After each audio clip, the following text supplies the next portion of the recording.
Avec la création de la Dutch East India Company, la compagnie néerlandaise des Indes orientales, en 1602, une société anonyme à responsabilité limitée créée par le gouvernement néerlandais, les sociétés cotées étaient là pour rester et jouaient un rôle important dans l'économie mondiale. Les actions de la Compagnie néerlandaise des Indes orientales ont commencé à être négociées à la Bourse d'Amsterdam, qui est généralement considérée comme l'une des principales places boursières du pays et la première bourse au monde. La Dutch East India Company a offert des actions à tous ceux qui en avaient les moyens, et ont négocié activement sur ce marché secondaire. Vers la fin du XVIIe siècle, la glorieuse révolution anglaise de 1688 a fait passer le concept de société à responsabilité limitée des Pays-Bas vers l'Angleterre, où il a prospéré.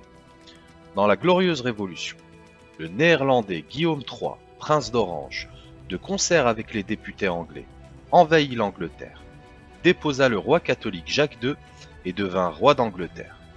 Son épouse Marie, fille de Jacques II, devint reine d'Angleterre.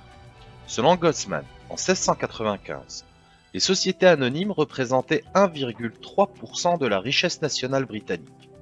Mais ce chiffre est passé à 13% en 1720 pendant la bulle de la mer du Sud. La South Sea Company, Compagnie des mers du Sud, fondée en 1711, était une société anonyme britannique créée à deux fins quelque peu orthogonales. Tout d'abord, comme son nom l'indique, elle avait le monopole britannique du commerce avec l'Amérique du Sud, ce qui était potentiellement très lucratif. Deuxièmement, il s'agissait d'un tour de force de l'ingénierie financière visant à régler les énormes dettes nationales de la Grande-Bretagne. Les propriétaires de la dette britannique illiquide pouvaient échanger ces avoirs contre des actions de la South Sea Company, qui payaient un dividende inférieur au coupon de la dette. Mais les actions étaient liquides et représentaient une participation dans le commerce sud-américain.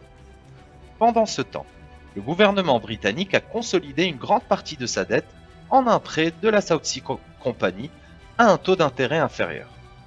Les représentants du gouvernement qui ont élaboré ce plan sont devenus administrateurs et actionnaires importants de l'entreprise. Comme quoi, il n'y avait ni conflit d'intérêts, ni délit d'initié à l'époque.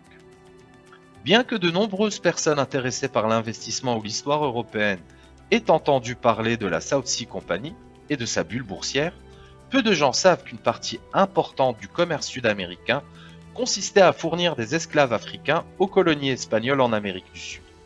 La South Sea Company possédait le droit contractuel, asiento, que l'Espagne accordait à la Grande-Bretagne pour cette traite négrière. En 1719, la South Sea Company s'est engagée dans un autre échange d'actions contre la dette britannique, ce qui serait plus favorable pour la société à des prix plus élevés. L'entreprise a répandu de fausses rumeurs sur la valeur du commerce sud-américain, ce qui a entraîné une énorme hausse de son prix. Ce système s'est effondré en 1720, entraînant la ruine généralisée parmi les actionnaires, dont beaucoup achetaient des actions sur marge. Au fur et à mesure de cette tourmente, le Parlement adopta la loi Bubble de 1720, qui restreignait considérablement la création et le trading sur des sociétés par actions.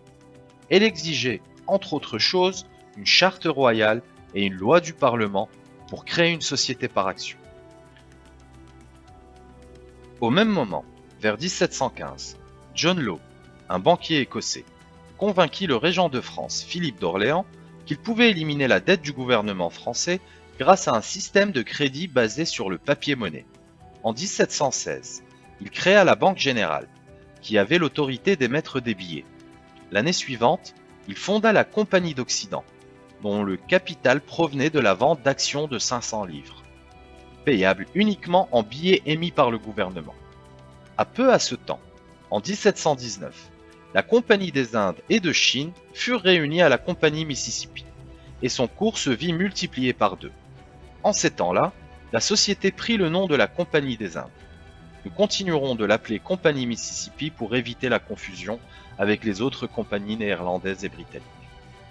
La société, voyant son crédit bien établi, proposa de prêter 50 millions de livres à Sa Majesté, puis 1200 millions, financés par l'émission d'actions payées soit en billets de banque, soit en billets d'État.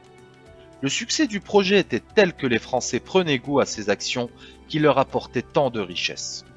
Le prix des actions a été multiplié par plus de 10 entre 1719 et 1720. La bulle du Mississippi a éclaté au printemps 1720, lorsque John Law eut la mauvaise idée d'introduire des primes, qui sont en réalité des produits dérivés offrant des options d'achat d'actions à un prix déterminé d'avance.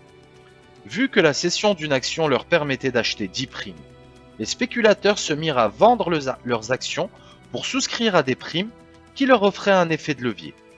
Le système s'est complètement emballé lorsque les actions sont échangeables contre du papier-monnaie à un taux fixe, ce qui entraîne un engagement massif du gouvernement à soutenir le prix des actions en imprimant de la monnaie.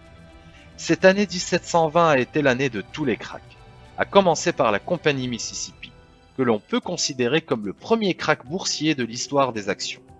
La South Sea Company, la Compagnie néerlandaise des Indes orientales, la Royal Exchange Insurance et la London Insurance ont toutes connu un krach boursier fulgurant qui, avec la loi Bubble, met un terme à la frénésie sur les actions.